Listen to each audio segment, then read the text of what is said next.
Bonjour la famille, bonjour Ho Chi Minh, Ho Chi Minh Ville, ou Saigon, anciennement Saigon, depuis 1976, Ho Chi Minh Ville. Là il fait déjà chaud, c'est le matin, je devais arriver à 8h, 9h, finalement je suis arrivé à 5h, ça n'avait aucun sens. Du coup j'ai dormi un peu parce que j'étais vraiment fatigué hier soir, j'ai dormi dans le bus. Mais le réveil à 4h30 pour changer de bus, puis la navette était horrible. Donc mais c'est ok. Là on va faire le musée de la guerre du Vietnam. J'ai hâte, ça va être cool. Et juste en parlant de ça, je sors de l'hôtel et en face de moi il y avait un monsieur qui réparait un scooter. Et sa caisse à outils, c'était rien de plus qu'une ancienne caisse de munitions de la guerre. Donc je lui ai demandé et il m'a dit que oui c'était bien une caisse de munitions de la guerre. Donc il y a encore des vestiges, les gens ont encore ça dans leur quotidien quoi. Donc voilà, on va aller visiter ça. J'ai vu qu'il y avait pas mal de tanks, de véhicules et on va se mettre un peu à l'ombre parce qu'il fait chaud. Là j'ai trouvé un petit parc, c'est cool. Et sinon il fait très chaud. Donc voilà, je vous reprends quand j'arrive là-bas.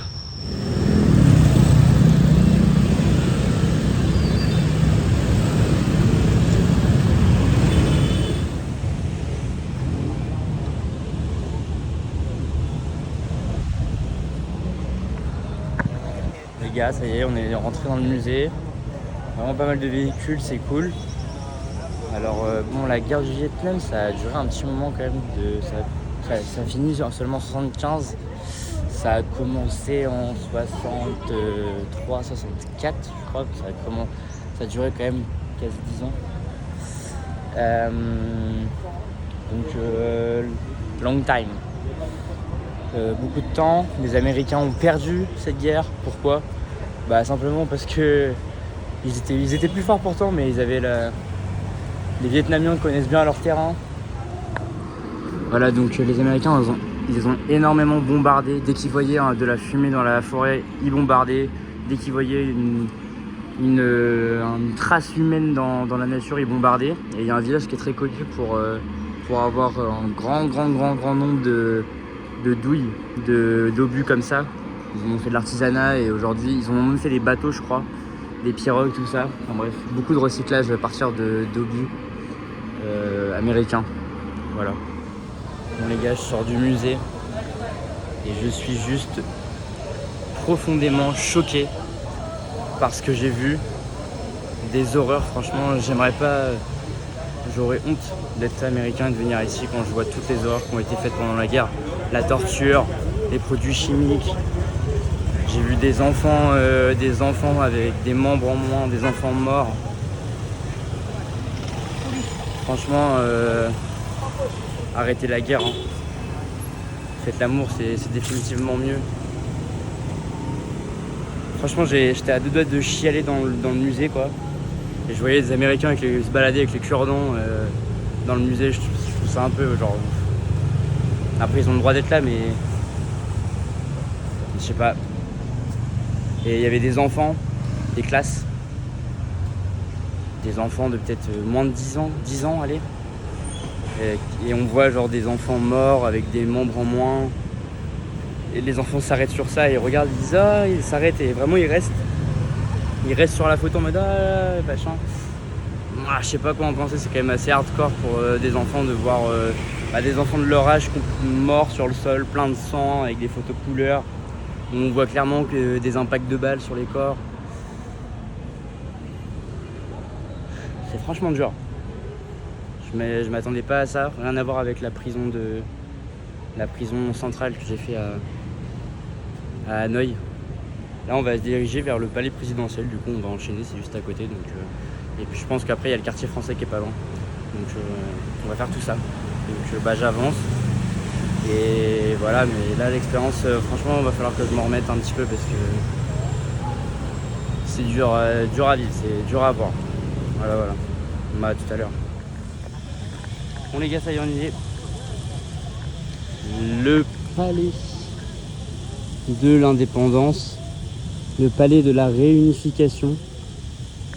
C'est un palais qui a été construit non pas par Ho Chi Minh, mais par Ngo Dinh Diem, qui était justement le président du Sud-Vietnam, alors que le Sud-Vietnam et le Nord-Vietnam se sont associés en 1975, donc le jour de l'indépendance, enfin la date de l'indépendance.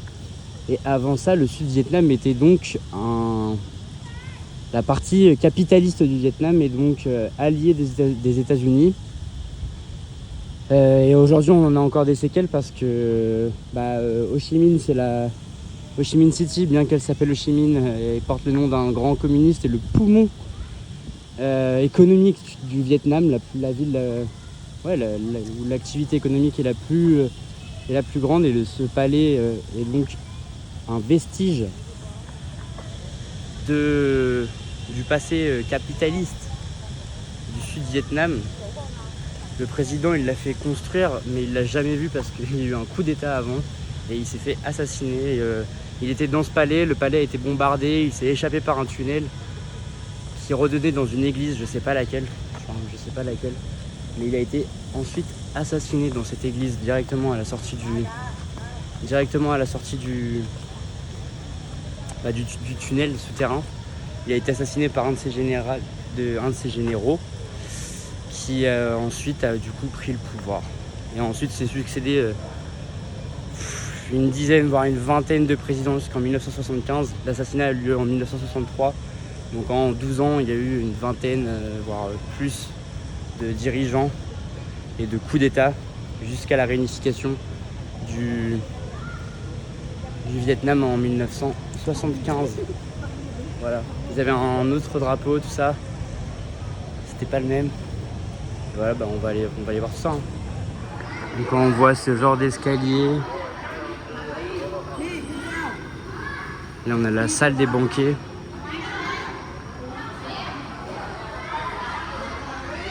On imagine bien que l'objectif c'était d'en foutre plein la vue, de montrer à quel point le Vietnam était devenu moderne.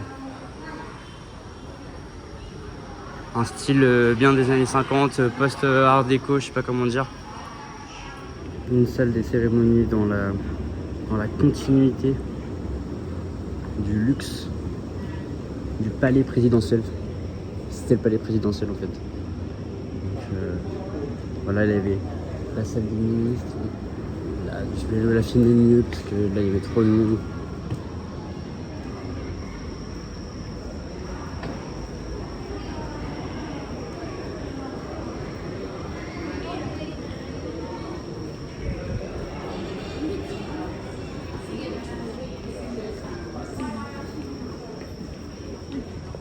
Hop, voilà le conseil des ministres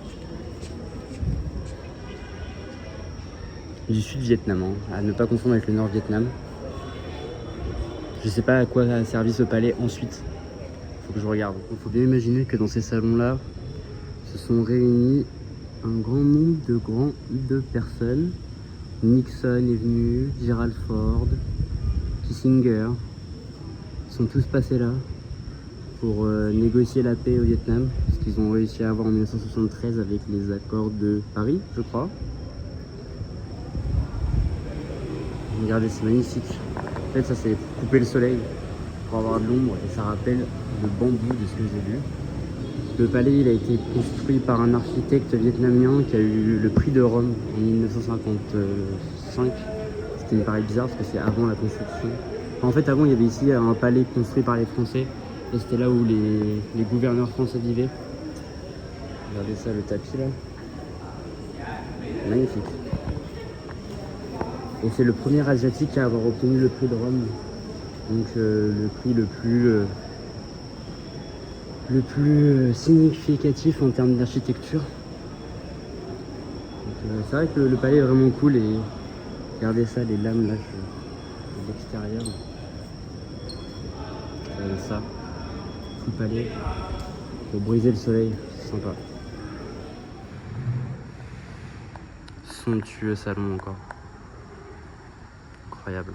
Salon des ambassadeurs. Et donc ici les appartements privés. Avec ici une chambre à coucher. Big chambre à coucher, il y a de la place. Il y a de la place. Il y a les travaux, ça fait du bruit. C'est un salon, salle à manger, fermé au public, mais c'est un peu plus qu'une table avec des couverts quoi. Une autre chambre à coucher. On peut imaginer que là-haut, deuxième étage, c'est encore la même chose. Un petit jardin très sympa. Ouais, ça doit être à peu près la même chose. Ouais, c'est la même chose. Et voilà. Ah, il se mettait bien quand même, il se mettait bien. Pour mes homies qui kiffent les bibliothèques. Bon, elle est pas très fournie quoi, hein, ça lit pas trop. Je sais pas si ça lit beaucoup, mais c'est pas trop de livres. Hein. Peut-être qu'il y a une autre bibliothèque par là, sûrement. On va pas pouvoir voir. J'ai l'impression qu'il y a encore un énorme salon là. Salle de réception de la première dame. S'il vous plaît, monsieur. Est-ce que Brigitte elle a ça? Je ne sais pas.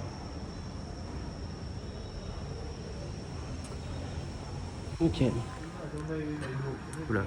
Petite salle de cinéma, ça se met bien. Ça se met bien. Je suis pas sûr que tous les Vietnamiens avaient le droit à ça à l'époque. Hein. Ah là là.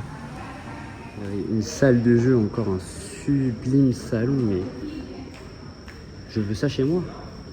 Regardez cette table ronde ici là.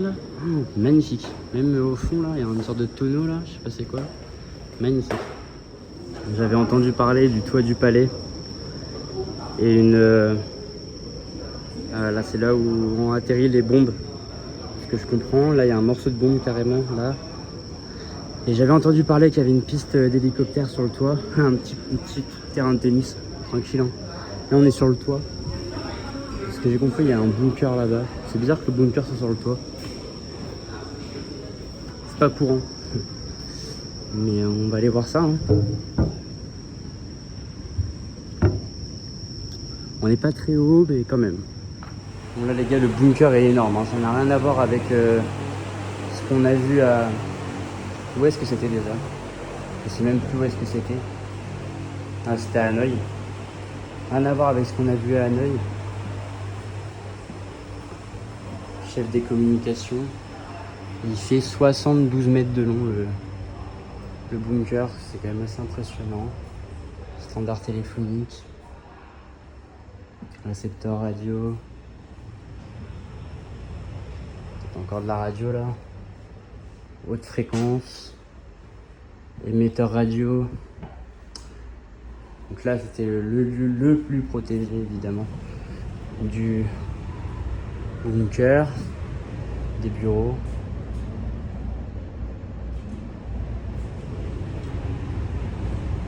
Là ça descend encore. Et voilà, je crois que c'est fini. Bon, on va peut-être pas tout voir, mais ça reste assez grand. Bah non, c'est pas fini.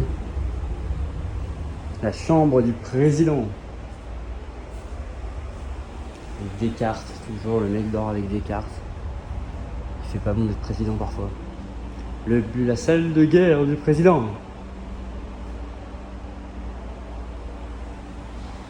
Très cool, hein, très cool.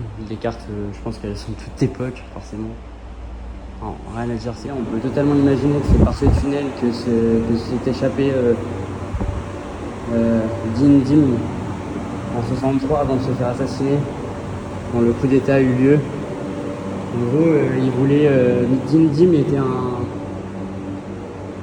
président catholique qui avait été catholique à cause des Français. Et il a persécuté les bouddhistes du Sud-Vietnam. Et ça c'est pas du tout passé quoi. C'est à partir de ce moment-là que même Kennedy, qui était à l'époque encore vivant, a dit qu'est-ce qu'il nous fait le frérot? Il nous fait de la merde. Et ça a commencé à comploter. Les États-Unis ont participé un peu au complot. Et finalement, il a été assassiné en 63 par un de ses généraux. Je pense pas qu'il soit sorti par là, mais un autre tunnel secret, je pense. Bon, je crois que c'était la fin. Les cuisines, très important, quoi, les cuisines. Et voilà, je crois que ça va être la fin du palais présidentiel. Franchement, très cool, hein, un gros nombre de pièces à voir, beaucoup de trucs accessibles, franchement. J'en ai eu pour mon argent, j'ai payé 80, j'ai payé à peu de 2 euros, même pas.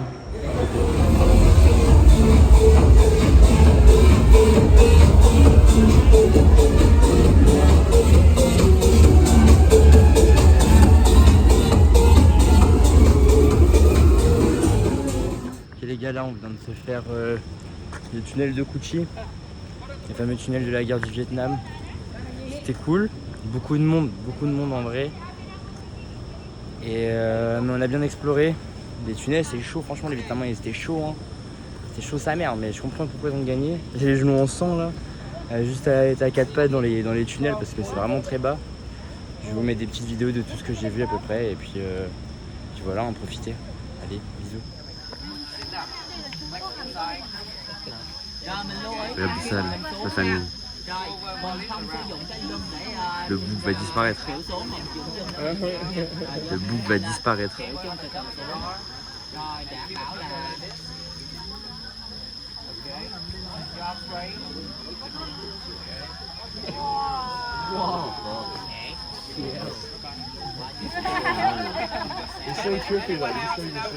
C'est dinguerie en vrai. Dinguerie. Là on peut pas savoir là. First one, that is a sticky trap.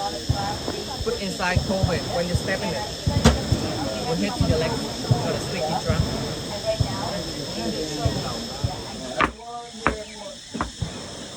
And a folding chair look like a crocodile alligator. And female skin on the photo. This one look like the first one, but it hit to your belly when you step inside. This one put under the hole when you step in it. It means you stuck inside. Oh. Difficult to take the leg out. Ouch. Okay. And they say you saw a trap.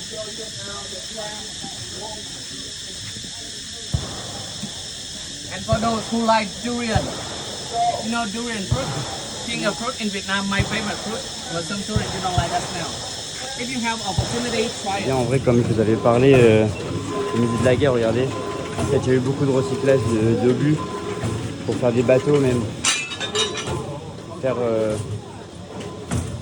tout ce qui a un peu Okay, let them beaucoup retire. d'éclats d'obus dans ce coin. Hein.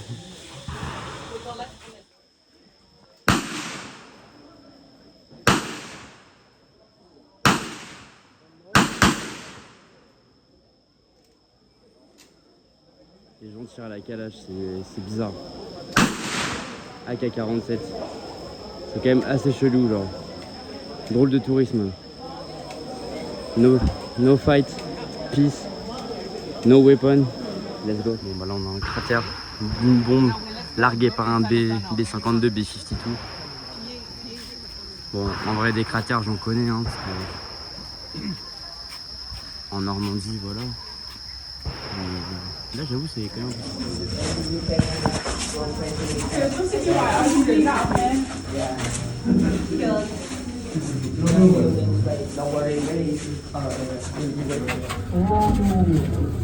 Ok les gars, là on est... Pas être claustrophobe mon gars. Là c'est bon. C'est chaud. Mec, je suis Nathan Drake, frère. Là, on est dans les putains de tunnels vietnamiens, on appelle ça. Je fasse des purées.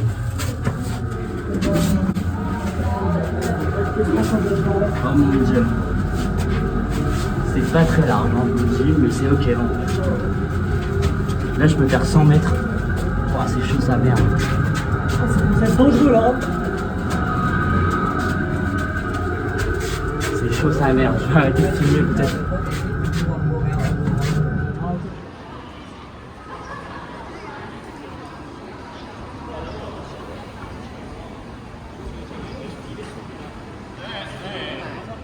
Bon les gars, je pense que je vous dis un salut un peu en retard parce que là je suis déjà au Cambodge. Mais on va clôturer la vidéo de Ho Chi Minh ici. Désolé pour la qualité, peut-être la vidéo elle était un peu décousue parce que j'étais pas mal avec des gens, donc c'est un peu plus compliqué de filmer quand je suis avec des gens que quand je suis tout seul. Par exemple la night live, j'aurais pu un peu plus filmer, mais avec le bruit, j'ai pas de micro, c'est un peu galère. Quoi d'autre? Ouais voilà, donc je m'excuse, j'espère que vous avez quand même kiffé. Et Et donc après, on se retrouve pour la prochaine destination, hein, puisque demain, je passe la frontière. Et nouveau pays, nouvelle culture. Et voilà, j'espère que vous allez apprécier. Je vous fais des gros bisous.